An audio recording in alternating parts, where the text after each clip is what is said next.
Ekstasi ini sangat terorganisir dan dikendalikan oleh narapidana, yang mana narapidana tersebut itu warga binaan daripada lapas di Jakarta, lapas di Jawa Barat, dan lapas di Jawa Tengah.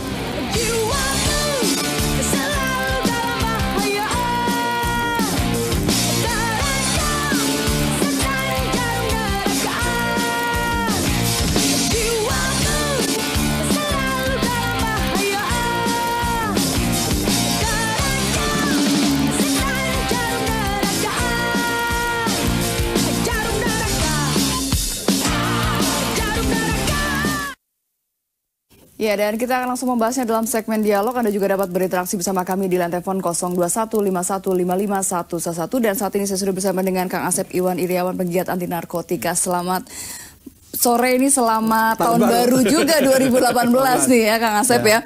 Kabarnya bagaimana, baik? Alhamdulillah baik-baik, sehat. Ya, tapi kalau kita bicara mengenai narkoba ini tampaknya justru malam pergantian tahun baru ini sering digunakan untuk pesta narkoba dan segala macam. Apalagi terkait dengan kasus yang dari Bekasi ini ya, bagaimana kemudian masih juga dikendalikan oleh mereka yang ada di lapas begitu. Bagaimana nih Kang? Ya, kita kodenya kita di Granat kodenya PEPI. Apa tuh? PEPI itu bagaimana pencegahan, bagaimana edukasi, bagaimana penindakan, bagaimana eksekusi. Eksekusi, nah, oke. Selama ini bandar-bandar narkotika yang tadi disebutkan ya, Freddy Budiman dan kawan-kawan kurang lebih ada 11 jaringan ya tidak dieksekusi hukuman mati, ini akan tetap memproduksi. Karena apa tidak memproduksi? Ya percuma ada pencegahan juga. Karena ini pabrik ada di LP itu dengan oknum LP yang selalu bermain. Nah ini dikendalikan. Edukasi juga percuma selama ini karena permintaan masih kuat, apalagi menjelang hari libur, tahun baru. Ada kan sekarang generasi generasi milenial dan kolonial itu bedanya ketika mereka pestanya kan. Kalau setika saya orang tidur aja di rumah gitu kan. Tapi anak-anak sekarang kan sebagian juga ya, tidak semua lah ya. Mereka kalau malam tahun baru, malam kalau nggak ada pesta-pesta, apalagi nggak pakai narkoba, minimal ganja lah. Kayaknya sih nggak puas gitu, istilahnya tidak happy, tidak gembira lah, tidak ada apa-apa gitu kan. Nah tadi itu di drop tahu permintaan akan semakin banyak menjelang libur tahun baru, yakin itu tontonan kiloan. Makanya mereka nggak aneh kalau di Bekasi, di Depok seminggu tuh 3 miliar, 5 miliar tuh saya kira bukan barang aneh, itu produksi harian. Dan sekali lagi yang memproduksi itu orang-orang yang selama ini justru masih di lapas begitu kan. Selama mereka produksi, selama oknum bermain, entah oknum lapas, entah oknum aparat penegak hukum, ya itu akan berputar selamanya. Tapi kita apresiasi sekarang bagaimanapun BNN, kepolisian, ya minimal lah yang melakukan tindakan-tindakan, pencegahan. Nah, melalui media diberitakan, nah minimal itu mengurangi. Memang menghapuskan memang tidak mungkin. Itu salah satu edukasi ya. Apa yang lebih penting sekarang adalah masyarakat. Bagaimana edukasi itu maksudnya kita tidak bisa mengharapkan polisi BNN maksimal selama tidak ada kesadaran masyarakat ya. Artinya apa? Masyarakat juga harus melaporkan. Kedua juga yang lebih penting mereka-mereka yang make atau mau mencoba, bahwa itu barang haram itu tidak hanya merugikan dirinya sendiri, akan merugikan bangsa dan negara ini gitu kan. Nah, tapi kalau tanpa disadari ya selamanya akan berputar, akan jalan. Apalagi karena bicara mengenai uang yang berputar di dunia industri narkoba ini kan sangat menggiurkan sekali. Bukan segede-gede lagi, kan pasar modal kalah, perputarannya udah triliun. Coba hasil data BNN, hasil data kepolisian, bagaimana uang yang beredar narkotika. Bahkan yang lebih mengerikan ketika kemarin pengumuman dari Pak Tito kan, berapa yang ditembak saya senang tuh kan, tembak aja sudah, karena susah kan bikin ribet terus kan. Kalau nggak ditembak mereka produksinya akan semakin hebat. Yang sudah hukuman mati kan mereka juga ya ngapain, saya tinggal nyawa, tinggal nyawa daripada nyawa nanti saya mati, mending produksi, uangnya berjalan terus, minimal uangnya ini untuk memperlambat ya dalam tahanan, dan dia akan mengedarkan selamanya. Dan itu tidak bisa tidak bisa diputus kecuali memang dia dieksekusi begitu. Tentu saya nanti dieksekusinya cepet dong, kalau nggak dicepetin ya. Apa sih sebenarnya yang membuat eksekusi ini tidak berjalan, tidak langsung dilakukan ya, gitu? Harusnya kan ketika putusan udah berlaku hukum tetap, ya harusnya kan Jaksa Agung jangan selalu Jaksa Agung ini kalau ada eksekusi munculnya kalau ada reshuffle kabinet baru ribut eksekusi mati. Tapi begitu dilaksanakan nggak ada lagi, nanti alasannya dia ngajukan gerasi. Ya memang kelemahannya gerasi bisa berulang-ulang kali. Tapi kan sebenarnya beberapa yang sudah inkrah, yang sudah lama, yang sudah gerasi, kenapa itu dilakukan kan minimal 5, 4, jangan sekaligus 5, 10, itu kan bertentangan dunia internasional. Karena berkaitan dengan HAM dan segala macam. Dan sebagainya. Coba kalau satu-satu bisa udah inkrah, nuntutnya satu-satu kan nggak kerasa kan. Dan lagi pula nggak usah dipusatkan di Nusa Kambangan lah gitu. Kalau misalnya kejadian di Bogor, biar bagi orang Bogor takut, bisa ke Tangerang, biar orang Tangerang tahu, Bekasi tahu, biarlah kejari-kejari masing-masing itu mempertontonkan di wilayahnya masing-masing. Nah sekarang kan soal dikumpulkan di Nusa Kambangan, ribut, dan diundang media rame-rame, iya, sorotan media, sorotan publik. Iya, biayanya besar gitu kan. Ya selama ini tidak akan terlaksana. Jadi saya lihat eksekusi ini sekarang dikumpulkan kepentingan politik. Ya, kalau pakai kepentingan politik ya selama tadi tanpa disadari masyarakat rugi karena bandar tertawa karena bisa modalin oknum-oknum aparat semuanya. Jadi dan efek jerahnya juga tidak ada, karena kan tidak eksekusi mati juga tidak eksekusi mati, toh mereka juga lama. Ya, nah kan saya sering ketika apresiasi BNN, kita apresiasi kepolisian, telah berhasil maksimal, tapi ujungnya yang ada eksekusi ngapain juga. Maka saya benar ketika Pak Tito misalkan udah kirim aja ke kamar jenazah atau ke tempat buas, tembak di tempat, udah di tempat itu paling selamat. Terlepas itu memang akan menghadapi kendala, tapi kan masa kita kalah sama Filipina? Filipina aja berani kan? Karena kita ini penghitungan yang paling gampang apa coba? Coba sehari yang mati berapa? Kalau kita matiin 1-2 dan mereka jelas-jelas bandar yang masih mengendalikan di LP, masa didiamkan? Kasihan deh anak bangsa mau gini terus gitu. Oke, baik, kita sapa dulu pemirsa yang akan bergabung bersama kita. Halo, selamat petang. Halo. Halo, dengan siapa di mana, Pak? Dengan Pak Ali Sadikin dari Cikampek. Ya, silakan Pak Ali Sadikin. Ali Sadikin Cikampek. Ya, Pak, langsung saja Pak. Ya, Cikampek, bukan Bekasi, itu bukan Bekasi. Oke, iya. Ya, Pak Asep. Ya, Pak Ali, apa kabar? Saya seringkali Pak Asep itu memang aktif terhadap pemberantasan narkoba. Dan Pak Asep juga sering bahwa aparatnya juga di sini terus terang kurang tegas. Itu sangat betul sekali.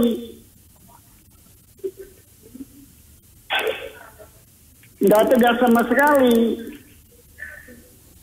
Nah, bahkan peredaran sabu-sabu itu dari pihak kepolisian sendiri juga ikut mengedarkan.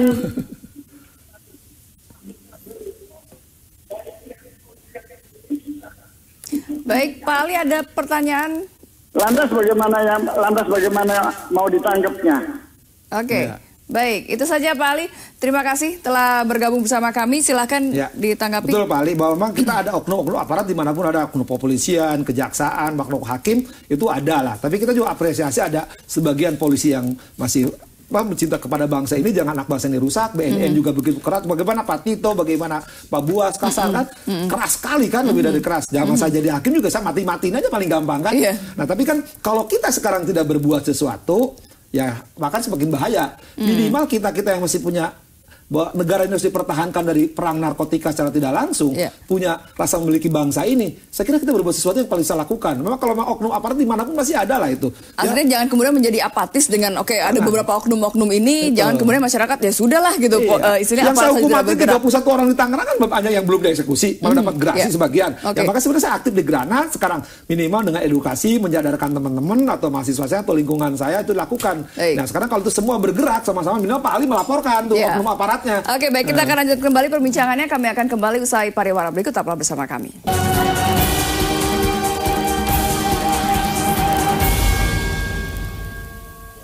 Pabrik ekstasi ini sangat terorganisir dan dikendalikan oleh narapidana, yang mana narapidana tersebut itu warga binaan daripada lapas di Jakarta, lapas di Jawa Barat, dan lapas di Jawa Tengah.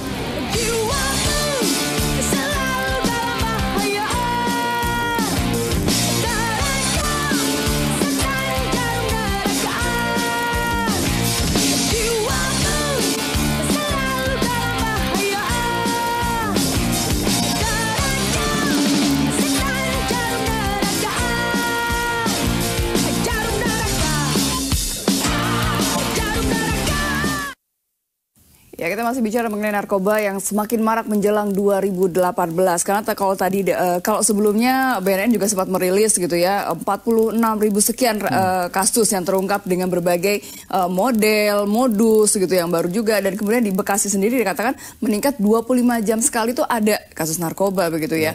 Nah ini sebenarnya ada permasalahannya, apakah memang kalau tadi bicara ada PEPI tadi gitu ya, mana yang lebih dahulu harus kita gerakan? Apa harus semuanya bersama-sama? Karena kalau mungkin bersama-sama ya tidak apa siapa yang mau menjadi leadernya gitu. Ya, harus simultan sama-sama. Kalau misalkan sekarang ketika memang sekarang udah proses, itu cepat diproses, cepat dieksekusi, yang pencegahan maupun edukasi harus jalan.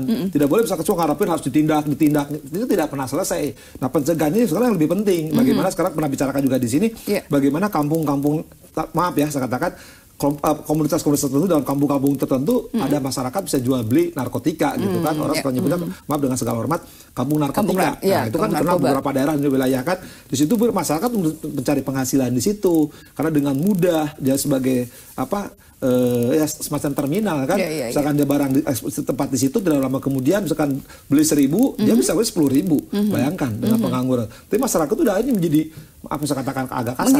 Dalam tanda kutip menghidupkan ekonomi lokal.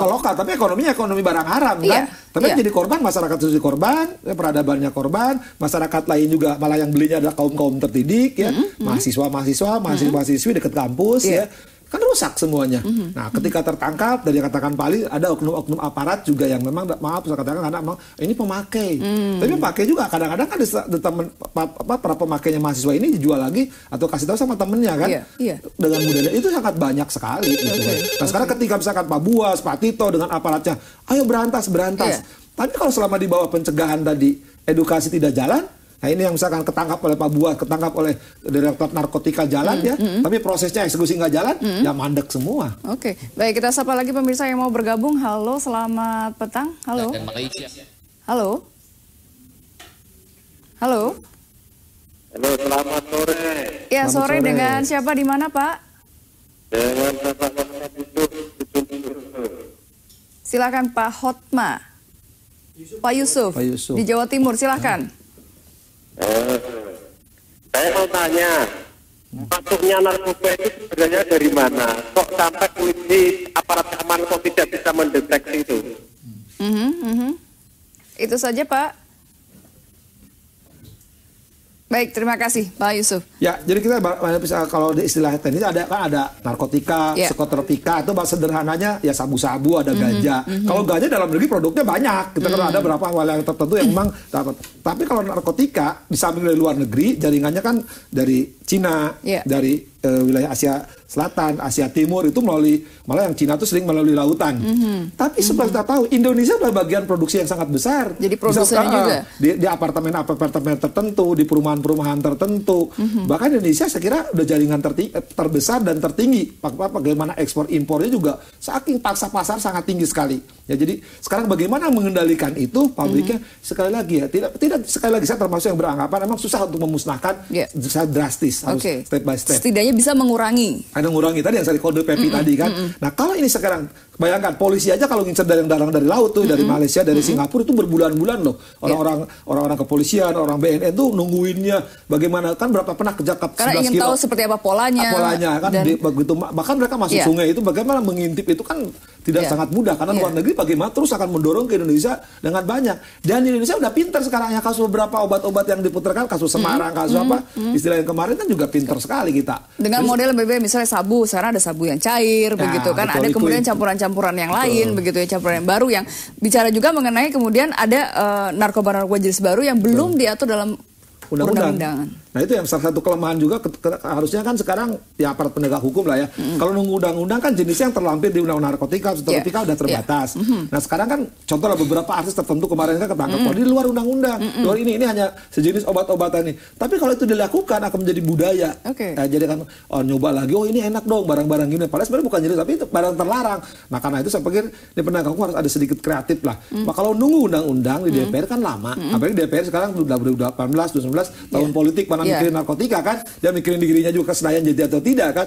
Saya pikir tinggal bagaimana sekarang penegak hukum ya hakim harus berani buat terobosan. Dulu ikat kasusnya Ratu Ekstasi kan, walaupun tidak mau lampiran tapi hakim berani menghukum orang-orang itu. Salah satu efek jerak gitu. Betul, efek jerak. Ada lagi pemirsa yang mau bergabung. Halo, selamat petang.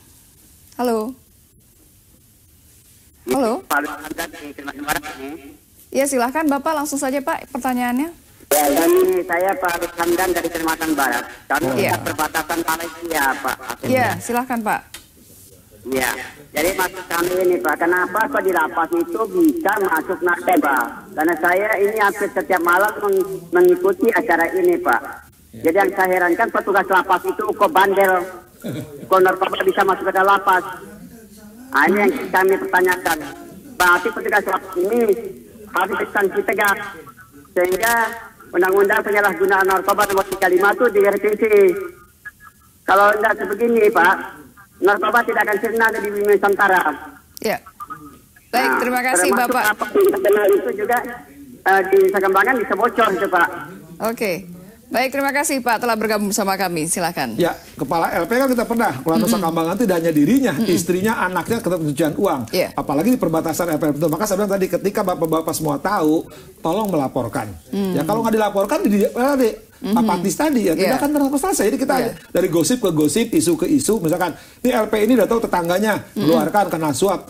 Kan kita laporin aja, kena pungli, ada saber pungli kan, kepolisian mesti saber pungli. Atau lapor ke BNN daerah, pada orang-orang bermain. Ya minimal itu dilakukan, sekarang minimal kita turut serta lah, ada kesadaran masyarakat. Tapi kalau misalkan udah tahu LP bermain, ya selamanya kita diam, ya tadi apatis. Ya contohnya paling gampang. Atau malah cuekin, atau malah justru mengancam cari duit gitu, cari celah dari situ. Ya sekarang enggak, kita percayakan kepada aparat. Kecuali nanti kalau aparat masih menyalahgunakan, kan ada yang lebih tinggi. Misalkan kepolisian ada kompol, ya bagaimana Kompolnas bisa memperhatikan bahwa udah diperhatikan, tapi misalkan kesatuan wilayah ini masih bermain-main.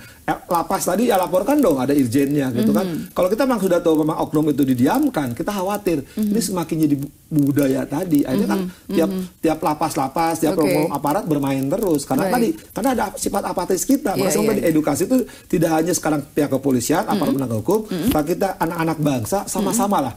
Ya minimal seperti kalau saya misalnya aktif di Granat, ya lapor ada Granat wilayah Pontianak kan bisa melaporkan juga, bisa membantu aparat. Terakhir mungkin closing statement, silakan Kang Asep. Nah saya pikir gini, yang paling gampang itu sekarang kita tidak mungkin memberantas narkotika sekaligus seketika. Nah kita perlu kesadaran masyarakat. Tadi dalam bentuk edukasi, penegak politik hukum, dalam arti penegak hukum harus berani membuat terobosan-terobosan, jangan dibalik itu selalu mengatakan tidak ada lampirannya, tidak masuk atau tidak dilarang, tidak akan selesai. Yang lebih penting tadi, eksekusi yang sudah dihukuman mati, yang sudah inkrah, ya sudah mengulur-ulur gerasi, ya laksanakanlah. Tidak boleh diulur-ulur ya. Jaksa Agung harus berani loh. Kalau Jaksa Agung nggak berani eksekusi mati, ya ngapain dia nuntut mati setelah hakim hukum mati, dia akan dimatiin, ya percuma dong. Akan terjadi produksi, akhirnya berputar terus. Oke, baik. Dan menjadi pertanyaan besar buat masyarakat ya.